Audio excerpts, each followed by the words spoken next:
Hi, everybody. Well, yesterday my girlfriend and I wanted to see a new movie in the theater, and this is never really anything we want to see. So we were looking up some titles. We didn't know which we were going to go for, and it turned out just by chance that the movie that was the closest one to the time we were at the theater about to start was a movie called Companion. And am I glad that we went in to see it? We both wound up liking the movie, and I would recommend it. I'll tell you that from the beginning. The movie Companion is not a brand new idea. There were other movies like this. In fact, only like a decade or so ago, there was a movie called Her, which is kind of similar, but from what I understand, not quite as negative as this new movie. It was more of a hopeful movie. This one really is it's I guess you'd say a science fiction slash thriller, and it has little bits of comedy in there every now and then, but not too intrusive. It's well done, so it just maybe breaks a little of the tension here and there, and there's good performances in the movie. Now, I'm not going to give any major spoilers, but I got to tell you a little bit about the movie. It has to do with a young couple in their 20s.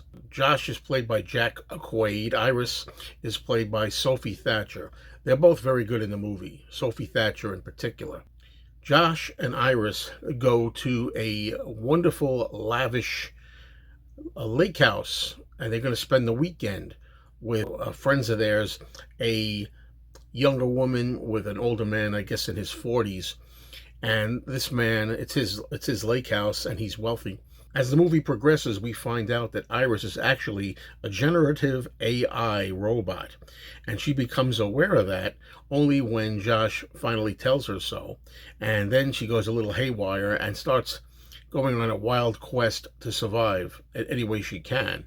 Well, that's the gist of it, but there's a lot more I could tell you, but I can't tell you everything because it would spoil too much. But there are interesting twists and turns here, and there's a method to the madness of why they're having this weekend get together. And there's another couple during this weekend get together, a gay couple, and one of them is an android also, a gay lover named Patrick, who is also generative AI. Now, the whole thing is that this is very, very eerily close to where we're going. AI is something that's already getting out of control as far as I'm concerned. And in another few years, it's only going to get more scary and more worse, I think. This lets you know what can happen, because are we going to have robot partners in our future, companions? It's scary that we're coming close to that.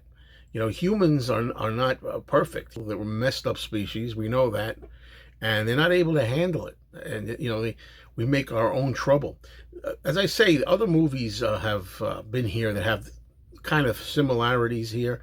I mean, The Stepford Wives comes to mind, and one of my favorite movies of all time from 1973, Westworld, was one of the first movies to deal with this idea of very lifelike humanoid robots that are here to serve, but ultimately go crazy and start thinking for themselves. I mean, that's kind of what we're dealing with here. It's not wholly new, but at the same time, I was just affected by the fact that it seems all too likely that this is going to happen. That's the difference to me.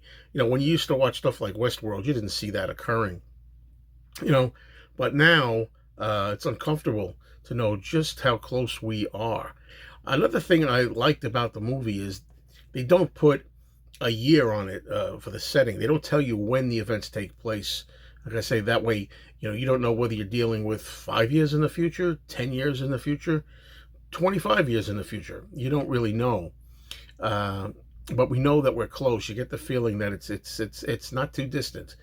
And I also like the fact that this movie, the fact that it doesn't deal with the big city. It doesn't have, tons of robots or tons of these relationships going on at once. We assume, from what we learn here, that this is a thing that's very popular, and probably most people have a robot companion of some sort. And how they treat them or what they do with them is left to your imagination, but you can only surmise, because, people are not perfect. We've got our quirks and our faults. Where will this all lead to? But because they're at a lake house, a location that's kind of small, and the fact that it's just like 6 people involved in the story, I don't know, somehow that worked better to me than if it was more on a grand scale. Maybe in Companion 2, they'll investigate that. Well, all I can tell you is this was very satisfying. It's the kind of movie you like to stumble upon when you didn't know about it. I think it helps if you don't know what you're getting into. If you go into this movie cold and don't know what Iris is or what Patrick is, and you just find that as you go, I think it could be more rewarding. But you got to know at least a little germ of the idea, concept, I suppose, ahead of time, which I did when we read about what the movie was going to be.